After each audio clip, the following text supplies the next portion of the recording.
So this gentleman, which overnight has become an internet sensation known as Michigan Man, this is how the press reports on him as well, Michigan Man, was on a Zoom call in front of a court hearing.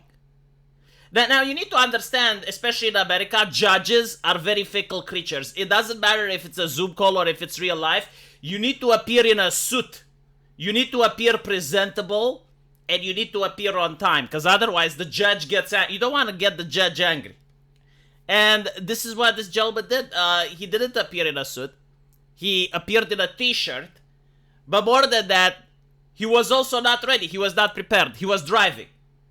And you can see that the judge is getting upset. You can see that the judge is losing its patience. And it's like, well, why are you doing this? Why are you driving? He's like, well, I need to pull over to the doctor's office.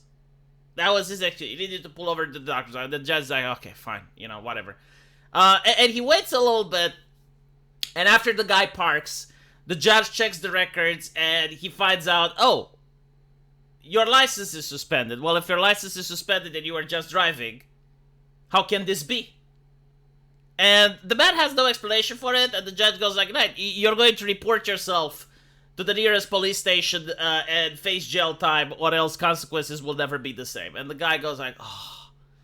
Now, you know, that was the first video that I covered. And that's why it went viral on the internet. It's like, well, why would you present yourself in front of a judge while driving if you know that your driving license is suspended?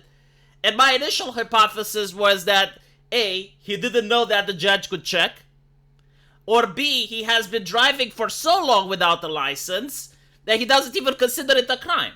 He doesn't even know that it's something important. And then more information comes out, right? And it's like, well, actually, he did have a driving license. And it was a clerical error.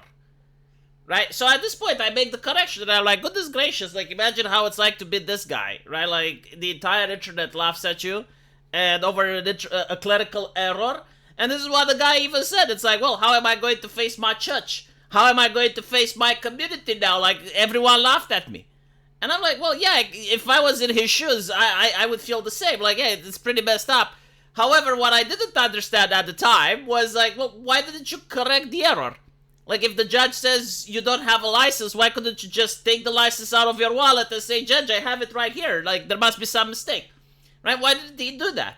That was my second video.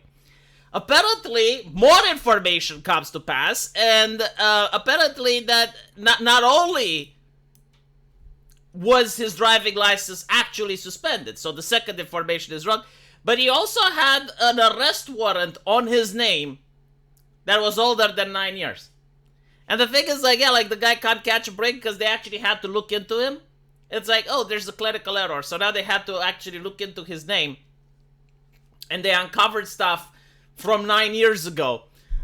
So apparently, he never had a Michigan license to begin with. So it's even worse. This is why he didn't correct the judge. Like, I was right the first time. My initial assessment of the fact that the guy was driving without a license for so long, he actually forgot that you're supposed to have one, was the correct assessment. So the question is like, okay, well, hold on a little bit, V. How can it be possible? Like, if you never had a driving license, how can the driving license that he didn't have be suspended? And the answer lies in Michigan. You see, this is why it's a Michigan Man, because Michigan is this magical place where you can actually have a suspended license without even having a license to begin with.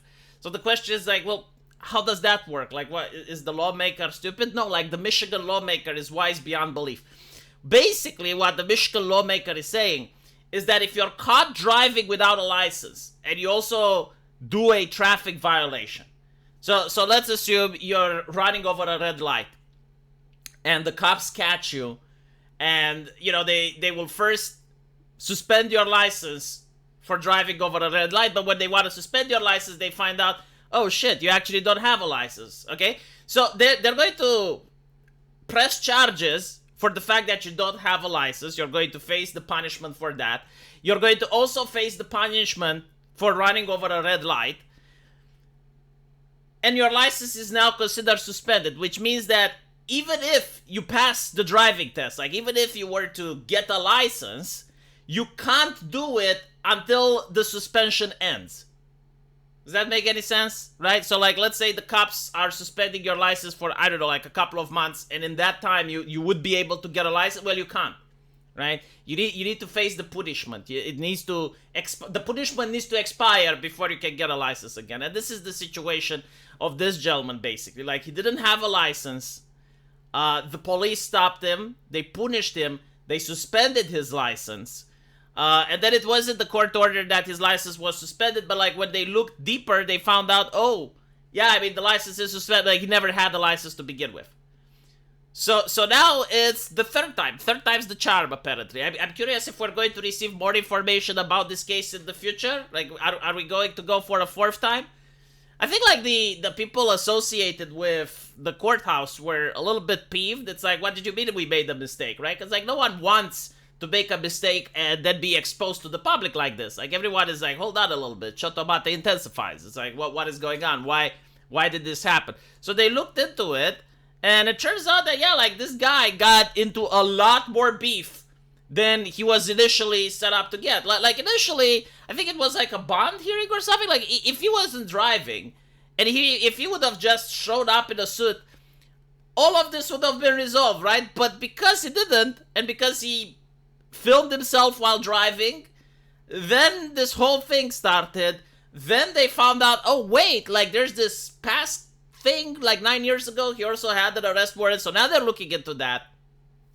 So the moral of the story is, whenever you deal with a judge, for whatever reason, it doesn't matter if it's a Zoom call, doesn't matter if you're doing it face to face, always make sure that you're dressed in a suit, you appear on time, and hopefully you're in a room not doing anything else. I mean, come on, you know, like, if it's a court thing, like, surely you're supposed to make time for it. You know, I understand that he was saying that he was getting medication for his wife, but, like, don't you have a neighbor? Don't you have a friend? Don't you have the internet in order to order the medication? Like, dude, it's your freedom, right? Like, if the wife is genuinely sick, she's going to be in a lot more of a situation now that you have to go to prison than if you would have just made sure that the interaction with the judge happens in outside of a COD environment.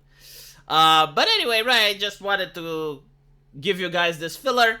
Let me know what you think, and I'm curious if we're going to hear about this case again in the future. Take care. Oh, and before I forget, this is super important. I mean, if I don't do it, who will? E-begging. E-begging is very important for me. There's a pinned comment down under the video, and it takes you to my subscribe star. And if you click there, and you do a couple more clicks, you get the best buyer's remorse on the internet. I guarantee to you.